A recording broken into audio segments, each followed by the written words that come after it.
Bonjour Philippe, Bonjour Baptiste. enchanté de t'avoir sur ce podcast sur les préférences motrices spécifiques Action Type. Est-ce que tu peux te présenter? Écoute, avec plaisir. Je suis Philippe Houssin. J'ai rencontré moi l'approche Action Type il y a une quinzaine d'années maintenant. Euh, je viens du monde de l'entreprise et j'ai d'abord utilisé l'approche pour identifier et faire travailler les équipes entre elles dans le monde de l'entreprise avec les préférences motrices. Et puis très rapidement, je me suis retrouvé à travailler très vite, co-intervenir avec Ralph Hippolyte et Bertrand Terrolas, les deux cofondateurs de l'approche, pour former des personnes donc depuis début 2010 maintenant. Donc ça fait une douzaine d'années dans tous les environnements, entreprise, sport, thérapeute, préparateur physique, préparateur mentaux. Et puis ça m'a amené bien évidemment aussi à accompagner un certain nombre de sportifs dans différentes disciplines. Voilà. Et donc j'ai 57 ans depuis peu de temps, deux grands enfants, et puis voilà, j'ai une passion, deux grandes passions qui sont une passion qui est dans l'air, qui est l'aéronautique, et une autre qui est sur l'eau, qui est le bateau et la voile. Voilà. D'accord. Est-ce que tu peux nous présenter la méthodologie Action Type et ce que sont les préférences motrices? Avec plaisir. Donc les préférences motrices ou les profils Action Type. Action Type est l'approche précurseur de tous les courants qu'on peut entendre aujourd'hui sur les préférences motrices. C'est une approche qui a commencé à émerger en 1989 et puis qui a commencé à vraiment se stabiliser au milieu des années 90 et qui est enseignée depuis 93-94 maintenant assez régulièrement. Il y a une communauté à peu près d'un peu plus de 1000 personnes qui ont été formées aujourd'hui en Europe, en France et dans le monde. Et donc sa vocation, elle est extrêmement simple, c'est de mettre en évidence les talents naturels des personnes au travers du corps. Donc il y a un exemple qu'on connaît tous, au moins deux qu'on connaît tous assez généralement, c'est qu'on sait qu'ils sont des droitiers ou gauchers de façon préférentielle, bien qu'on utilise nos deux mains. Donc on sait dans quel ordre on utilise d'abord notre main droite, puis ensuite notre main gauche. Et puis très souvent, on connaît assez facilement aussi notre œil directeur. Voilà, et tout ça, c'est des choses qu'on sait parfaitement identifier et rendre lisibles. Le test de Zazo permet par exemple d'identifier l'œil directeur, etc. Et l'approche Action Type, en fait, elle a fait émerger tout un protocole, un processus de profiling qui permet de mettre en évidence les préférences motrices des personnes, qui donnent des talents moteurs justement, donc, puisque l'approche elle vient du sport, donc des qualités naturelles et des gestes qui ne se libèrent et ne s'apprennent pas. Ça, c'est une phrase à laquelle Ralph, l'un des deux fondateurs de l'approche, est très attaché. C'est qu'on n'apprend pas un geste, il se libère, et donc il se libère parce qu'on respecte l'écologie et le mouvement naturel du sportif. Donc c'est ça l'approche Action Type, c'est mettre en évidence ce qui est naturel, premier, spontané, inné chez les individus, que ce soit dans le sport ou ailleurs, et puis accompagner, que ce soit pour enseigner, que ce soit pour entraîner, que ce soit pour préparer mentalement, pour emmener en transe, en hypnose, ou encore pour faire de la préparation physique. Et ben, c'est prendre en compte ces préférences et ce référentiel de l'individu et s'organiser autour de ça. Voilà, D'accord. Est-ce que tu pourrais nous donner des cas concrets pratiques bien sûr, de ce que peuvent amener les préférences motrices bien pour, sûr. dans un premier temps, un préparateur physique Mmh, dans une activité de ton choix mmh. et pour un masseur kinésithérapeute? Alors, pour un préparateur physique, par exemple, je vais prendre un truc très très classique que tout le monde connaît, qui est le squat.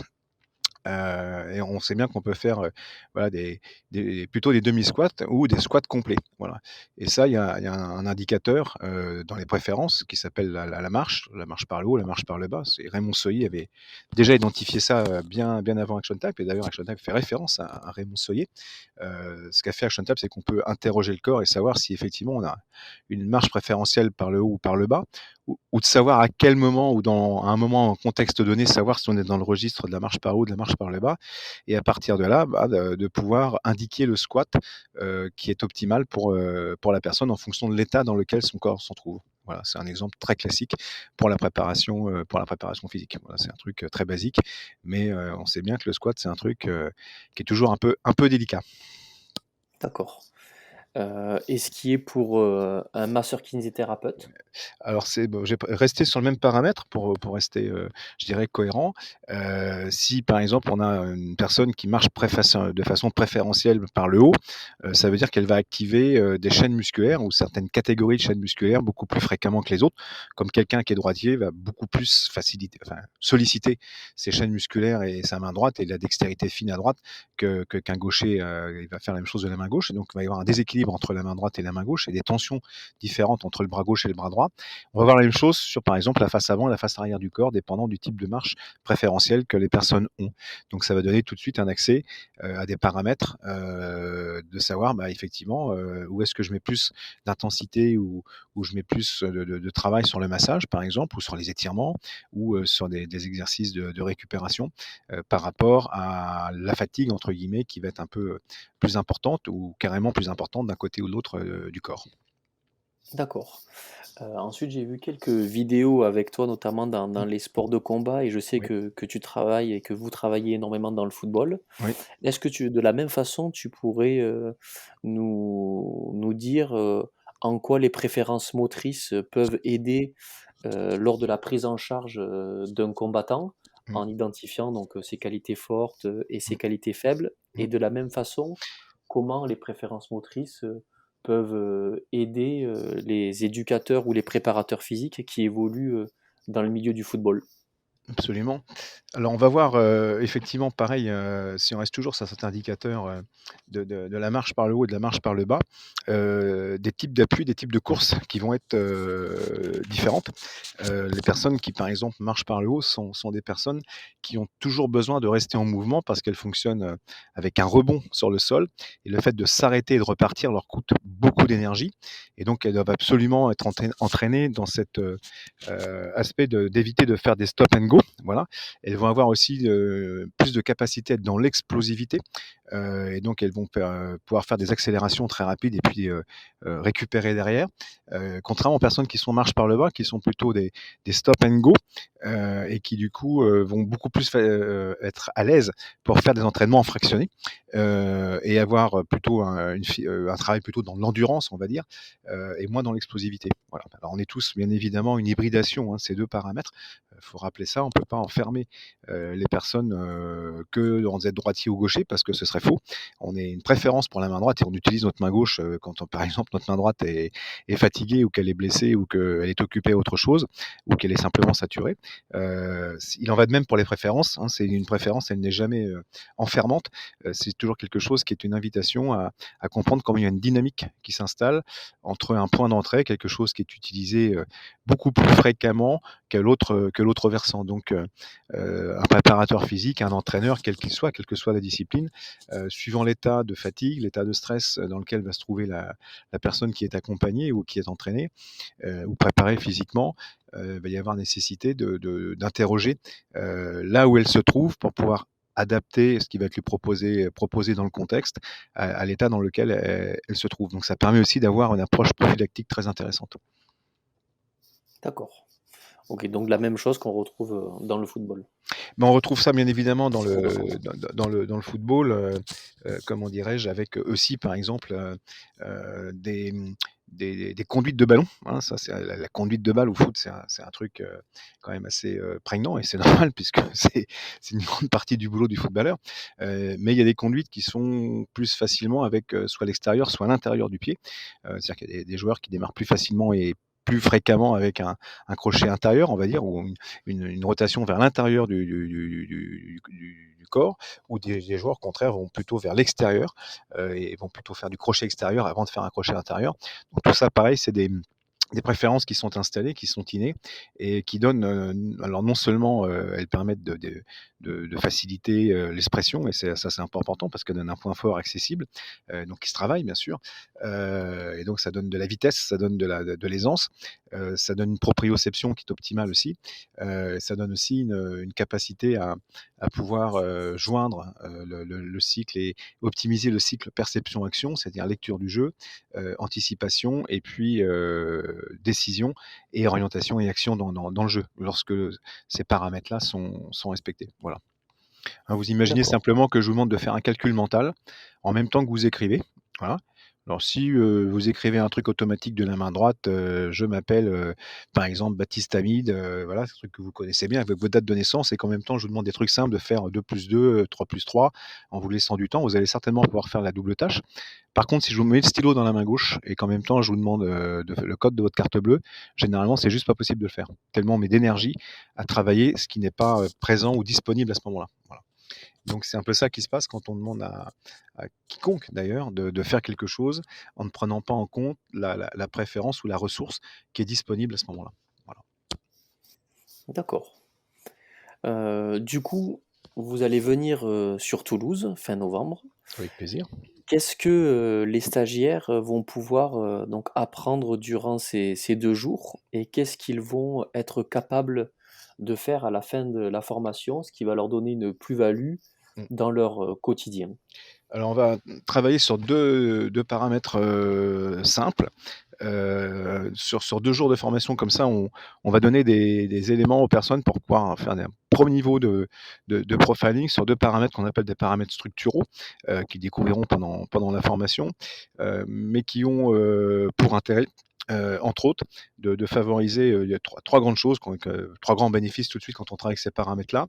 Le premier, c'est dès que l'on parle de visée, quelle qu'elle soit, de prise d'information, lorsque ces paramètres-là sont installés, que les gens mettent de l'attention, les sportifs mettent de l'attention sur ces paramètres-là, il y a tout de suite une efficacité qui est accrue. Ça, c'est des éléments très tangibles et très applicables, très faciles. Et puis ensuite, il y a un autre de ces paramètres qui permet de tout de suite créer de la relaxation, du relâchement et de la disponibilité. Donc on sait bien que tous, quand on est suffisamment dans un niveau de relâchement optimal, hein, il ne s'agit pas d'être complètement relâché, mais que chacun a son propre niveau de relâchement optimal, on a une meilleure exécution du geste, une meilleure stabilité, une meilleure précision, une meilleure prise d'information. Et donc les stagiaires qui vont venir vont pouvoir ressortir avec la capacité à pouvoir identifier de façon assez fiable ces deux paramètres sur les personnes avec lesquelles ils travailleront. Et puis bien évidemment, aussi apprivoiser un certain nombre de paramètres, ces mêmes paramètres chez eux pour qu'ils puissent en premier lieu les installer et les utiliser pour eux. Voilà, donc il y a un bénéfice pour soi, bien sûr, en premier lieu, et puis ce faisant, eh ben, on apprend aussi petit à petit à l'utiliser et à le mettre en œuvre avec les autres, hein. Voilà, donc on parle de paramètres qui sont les suivants, qui sont les paramètres de l'horizontalité, de la verticalité et de ce qu'on appelle le point mobile. Voilà. D'accord, très bien. Suite à ça, on peut aller plus loin sur l'approche.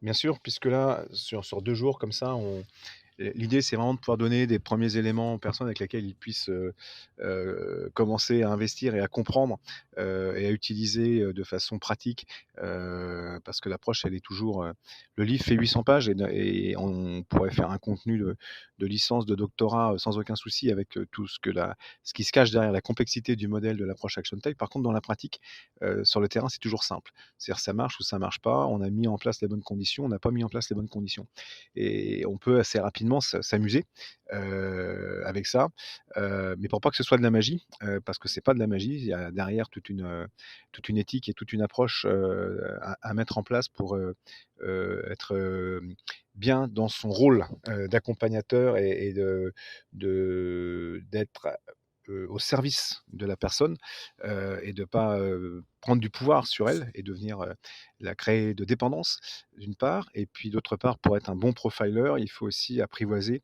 sa propre posture. Et donc ça demande un peu d'apprentissage, un peu plus long, entre guillemets, pour déjà identifier ce que sont mes préférences, comment je les mets en place pour pouvoir faire un profiling qui soit vraiment qualitatif et qui soit stable en fait. Voilà. D'accord. Est-ce que tu peux nous dire également un mot sur, ce que sont les motivations profondes à travers, les préférences motrices et l'approche Action Type? Alors, les motivations profondes sont des éléments qui sont qui travaillent sur un système que le mot châtié entre guillemets et scientifique, c'est le système extra-pyramidal, c'est-à-dire le système qui nous donne de tonus musculaire et qui nous permet de nous tenir debout quand on est en position statique, debout ou assis, et que nous ne sommes pas en train de bouger, marcher et de nous exprimer dans un geste qui demande un peu plus d'intensité. Et donc ces motivations profondes, elles ont deux grandes vocations.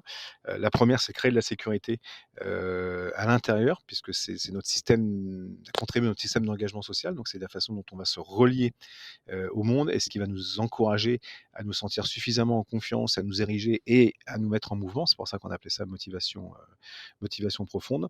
Donc elles ont cette première vertu, et la seconde, elles vont être quelque chose qui va créer les conditions pour que le système musculaire, neuromusculaire, système nerveux autonome, système myofacial soit en condition pour démarrer l'action. Voilà. Donc c'est une forme de préalable ou une espèce de bougie d'allumage à la motricité, en fait. Voilà, ce que sont les motivations profondes. Donc ça vient mettre de la richesse dans le système, puisque ça donne une lecture où c'est pas le tout que d'avoir le bon geste, mais encore faut-il que la personne ait l'engagement et l'énergie et le tonus pour que cette coordination, cette motricité soit optimale. Très bien. Beh, Philippe, je te remercie. Ça me semble clair pour présenter les préférences motrices et ce que nos stagiaires vont pouvoir découvrir avec vous le week-end du 26 et 27 novembre. Voilà. Bah, après, si je peux avoir un petit mot de la fin, c'est que Oui, euh, ce qui est intéressant pour les personnes qui nous écoutent et qui se questionnent si c'est pour elles, c'est pas fait pour elles, si elles ont le niveau, si elles n'ont pas le niveau, ou que sais-je. Faut vraiment ne pas vraiment se faire confiance, parce que c'est un mot-clé, et que c'est un cheminement où chacun va à sa vitesse, où chacun s'approprie les choses quand il est prêt à se les approprier, et que nous, notre job, quand on enseigne et quand on transfère ce que l'on sait avec Bertrand Terrolas, qui m'accompagne dans toutes les formations, c'est ce que l'on souhaite, c'est créer les conditions pour que chacun puisse apprendre à sa vitesse. Voilà. Donc il y a des gens qui font le cursus de façon très intensive, en quelques mois. Il y a des gens qui le font en un peu plus long, et puis on a des records. On a quelqu'un comme ça qui d'ailleurs travaille dans le football, a fait une première partie de la formation en 2007-2008, et il a été certifié ce début d'année. Voilà, donc il y a des records comme ça. C'est très rare, mais en règle générale, si on se donne un peu de temps et qu'on s'engage derrière, on se dit qu'on a du temps, un peu de temps à consacrer pour apprendre. On a des personnes qu'on va pouvoir profiler, et puis qu'on va pouvoir avoir des gens accompagnés avec l'approche. Et ben très vite, les compétences émergent, et très vite elles sont reconnues, et très vite elles sont valorisables. Ça, c'est un aspect important, c'est que ces compétences de profiling, elles sont encore rares et précieuses. Et il y a très rapidement, souvent, un bouche à oreille qui s'installe assez rapidement, qui fait que bah, on peut assez rapidement tirer le bénéfice substantiel, économique. J'ai pas dit qu'on devenait millionnaire non plus, hein, c'est pas le sujet, mais très vite on peut amortir et puis se différencier et trouver aussi des publics parfois qui sont un peu différents des publics avec lesquels on a l'habitude de travailler, donc de diversifier ses activités tout en consolidant et comment dirais-je, en donnant plus de robustesse et de puissance aux activités qui sont déjà les nôtres. Voilà. d'accord. Merci beaucoup, Philippe. Mais je t'en prie. Et je te dis à novembre. Avec grand plaisir, et au plaisir d'accueillir toutes les personnes qui sont prêtes et qui se sentent motivées, engagées, intéressées par ce module de découverte. Très bien. Merci, Philippe. Je t'en prie. Bonne fin de journée. Au revoir.